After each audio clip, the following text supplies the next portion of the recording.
I didn't lose my first home to a hurricane or a fire or some freak accident that nobody could have seen coming. I lost it because somebody sitting behind a desk typed the wrong address into a computer, and by the time my wife and I came back from our honeymoon, there was nothing left standing but dirt. The craziest part wasn't even that they destroyed our house. The craziest part was how casually they expected us to accept it. My name is Ryan Mitchell, and if you've ever spent years chasing a dream that felt just out of reach, then maybe you'll understand why this story still gets under my skin every time I think about it. My wife Emma and I weren't the kind of people who had safety nets waiting for us.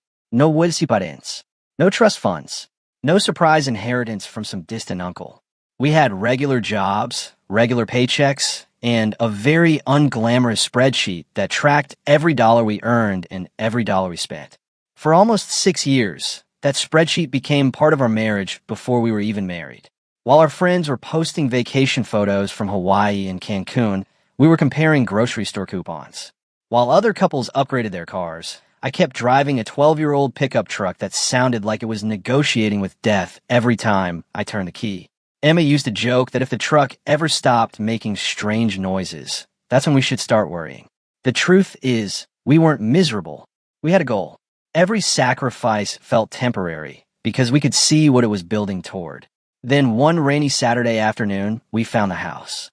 It sat on a quiet street called Willow Creek Lane, tucked between older homes with uneven fences and giant oak trees that had probably been there longer than anyone living nearby. It wasn't impressive. If you drove past it, you probably wouldn't notice it. But the second Emma walked into the kitchen, she smiled. I remember that smile. She stood by the sink looking out at the backyard and said, "I can already see a garden back there." I looked out the same window and saw weeds. She saw tomatoes, herbs, flowers, and summer barbecues. That's one of the reasons I married her. She always saw the finished picture before anyone else did. 2 weeks before our wedding, we closed on the house. Looking back, buying a home and planning a wedding at the same time was probably one of the dumbest financial decisions we've ever made, but at the time we felt unstoppable.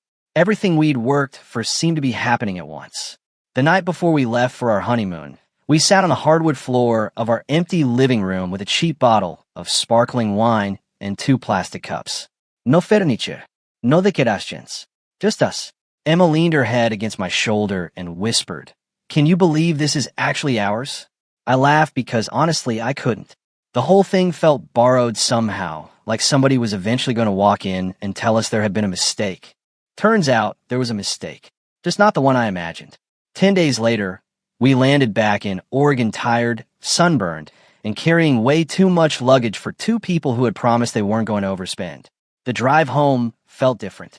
Not bad different. Good different. For the first time, we weren't driving toward an apartment we rented. We were driving home. At least that's what I thought. About 20 minutes later, I turned onto Willow Creek Lane and immediately felt something was off. I couldn't explain it. The street looked wider somehow. More open. I slowed down and started counting houses. 1, 2, 3. Then I hit the brakes. Hard. Emma looked up from her phone. What happened? I didn't answer, because my brain hadn't caught up to what my eyes were seeing. Where our house should have been, there was nothing. No roof, no walls, no front porch, no mailbox, nothing. Just a giant patch of exposed dirt illuminated by my headlights. For a second, I genuinely thought I was in the wrong neighborhood. I drove past the lot, made a U-turn, drove back. Same empty space, same dirt, same impossible reality. Emma slowly lowered her phone. Neither of us spoke. Neither of us moved. The engine kept running while we stared through the windshield at the place where our future had existed 10 days earlier. Then Emma finally whispered 4 words that I still hear in my head sometimes. "Ryan, where's our house?" And standing 2 driveways away, watching us from his porch with an expression I would later understand, was our elderly neighbor, Frank Holloway. The look on his face told me something before he ever opened his mouth. Whatever happened here, it was real. Frank started walking toward us before I even got out of the truck. He moved slowly, the way older men do when their bodies have spent decades reminding them they aren't 20 anymore. But there was something else in his face too, something heavier. Guilt maybe, helplessness. The kind of look people wear when they've witnessed something terrible and couldn't stop it. I stepped out onto the pavement and pointed toward the empty lot. "What happened?" Frank rubbed the back of his neck. They came 3 days ago. Who came? The state contractors. For a second, those words didn't mean anything. Contractors? For what? Then Emma got out and started walking toward the dirt lot without saying a word. Frank looked at me carefully. They said the property was scheduled for demolition. I actually laughed. Not because it was funny, because it was insane. No, I said. No, that's not possible. We just bought it. Frank nodded slowly. I know. Then why didn't anybody stop them? His eyes dropped toward the ground. People tried asking questions. They showed paperwork. They had permits. Sheriff's deputies were there. Emma was already standing in the middle of what used to be our front yard, or at least where I thought the front yard had been. She turned toward us. What about our stuff? Nobody answered. She asked again. What about everything inside? Frank looked away, and that silence hit harder than any answer could have. The next few minutes are still blurry. I remember walking through piles of debris. I remember seeing pieces of drywall mixed with broken concrete. I remember finding part of the kitchen cabinet buried in the dirt. The same cabinet Emma had spent 2 hours cleaning before our wedding. Then I saw the sign. A cheap wooden board sticking out of the ground near the edge of the lot. I brushed dirt off the surface and read the address. 6148 Willow Creek Lane. Our house was 6,128, 20 feet away from where I stood. One wrong digit. One. That was all it took. The next morning, I was standing inside the Northwest Transportation Authority building downtown. The place looked exactly how government offices always look. Gray walls, gray carpet, gray people moving through gray hallways. Everything about it felt designed to drain energy out of whoever walked through the door. After nearly an hour of waiting, a receptionist finally directed me into a small office where a man named Richard Calloway sat behind his spotless desk. He wore a navy suit, perfect haircut, perfect posture, the kind of guy who probably alphabetized his coffee mugs. He glanced at a file on his desk. Mr. Mitchell. I sat down. You demolished my house. He folded his hands. There appears to have been an addressing discrepancy. I stared at him. An addressing discrepancy. That's what they were calling it. Not a destroyed home. Not a life erased. An addressing discrepancy. You tore down the wrong house. He gave a polite nod. As I said, there was an administrative error. I could already tell what kind of conversation this was going to be. The kind where somebody tries to make disaster sound small by changing the words. Then he slid a folder across the desk. We've prepared a compensation package. I opened it. $94,000. I looked at the number, then looked back at him. We paid $247,000 for that house. He didn't react. The assessed county valuation differs from market purchase value. I honestly wasn't sure whether to laugh or throw the folder through his window. So your solution is to pay less than half. The amount follows established procedures. And everything inside, his expression barely changed. Homeowners are generally responsible for removing personal belongings prior to demolition. I leaned forward. We were on our honeymoon. I understand. No, you don't. His eyes narrowed slightly. First sign of actual emotion I'd seen. We never received notice. Our records indicate notice was delivered. To the wrong address. Silence. A long one. Then he cleared his throat. If you sign the settlement agreement, payment can be processed immediately. That sentence told me everything. They weren't trying to fix this. They were trying to close it. Like a customer service complaint. Like a broken appliance warranty. I stood up. I'm not signing anything. His professional smile tightened. Mr. Mitchell, litigation can be lengthy. Good. That caught him off guard. I pointed toward the folder. Give me every document connected to that demolition. What specifically? Everything. For the first time, he looked annoyed. Not worried. Just inconvenienced. That would change soon enough. Back at the motel, Emma sat cross-legged on the bed while I spread documents across every available surface. Maps, permits, environmental reports, inspection forms, contract approvals, hundreds of pages. Most people would have stopped after an hour. I didn't. Maybe because I was angry. Maybe because I needed something to focus on besides what we'd lost. Around midnight, Emma fell asleep. Around 2 in the morning, I was still reading. By 4, my eyes felt like sandpaper. Then I found it. One highlighted paragraph buried deep inside an environmental compliance report. Not even an important-looking section. Just a routine requirement most people would have skipped. I read it once. Then again. Then a third time. My heart started beating faster. Condition 27. All residential structures scheduled for demolition must undergo independent occupancy verification and documented vacancy confirmation prior to demolition authorization. I sat there staring at the page. Then I grabbed another report, and another, looking for supporting records, looking for inspection logs, looking for verification forms. Anything. There was nothing. No occupancy check. No independent inspection. No vacancy confirmation. Nothing. Emma woke up sometime after sunrise and found me sitting in exactly the same position. She rubbed her eyes. You haven't slept. I slid the document across the table. Read that. She did. Then looked up. What does this mean? I felt something I hadn't felt since returning from our honeymoon. Not hope exactly. Something colder. Sharper. Control. It means they weren't allowed to demolish our house. Her eyes narrowed. What do you mean? I mean, even if they'd had the right address. I tapped the page. They still violated their own requirements. The realization slowly spread across her face. If they'd inspected the property, they would have seen furniture. They would have seen moving boxes. They would have seen we lived there. I nodded. They would have known. For several seconds, neither of us spoke. Then Emma asked the question that changed everything. So what happens now? I looked back down at the highlighted paragraph. At the sentence some overworked employee had probably marked months earlier without giving it a second thought. The sentence that nobody expected anyone to read. And for the first time since this nightmare started, I smiled. Not because I was happy. Because I finally understood something Richard Calloway didn't. They thought this story was about compensation. It wasn't. Not anymore. This story was about compliance. And somewhere between those hundreds of pages, they'd handed me the exact weapon I needed to stop a project worth hundreds of millions of dollars. I looked at Emma and said 4 words that neither of us would ever forget. I'm going after them. Not for revenge. Not for money. For accountability. And within 7 days, that single sentence buried in a forgotten report would bring an entire state highway expansion project to a complete standstill.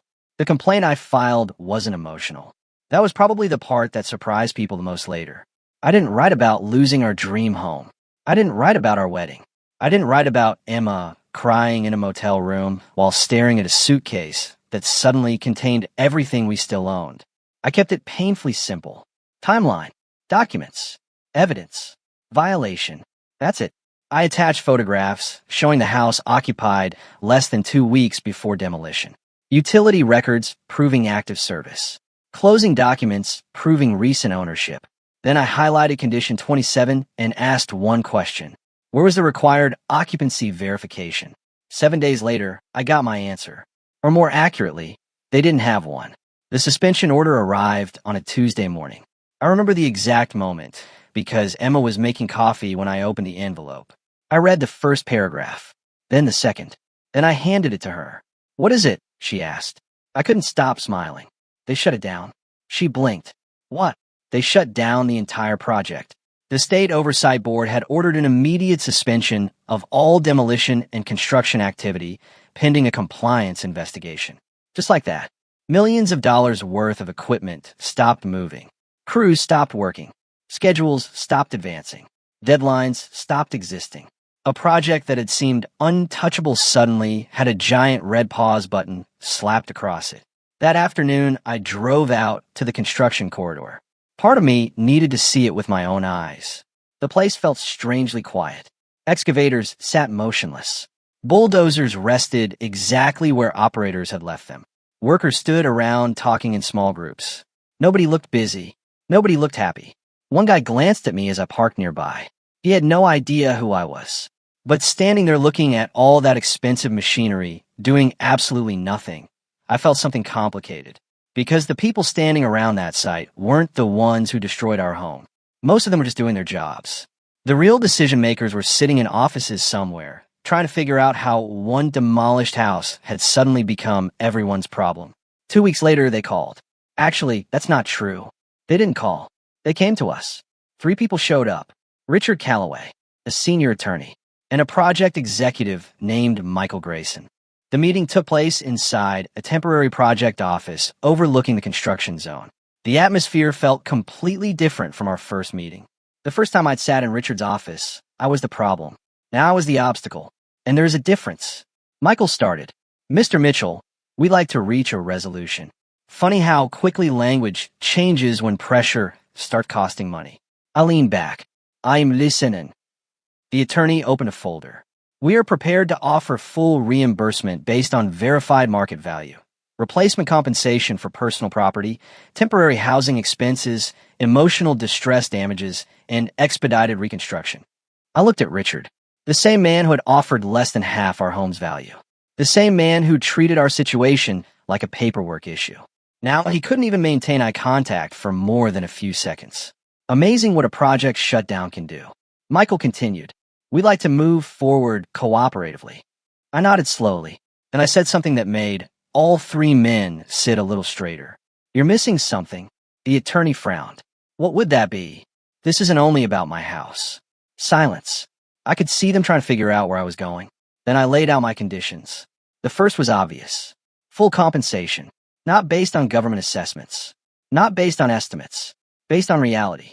The second condition was equally simple.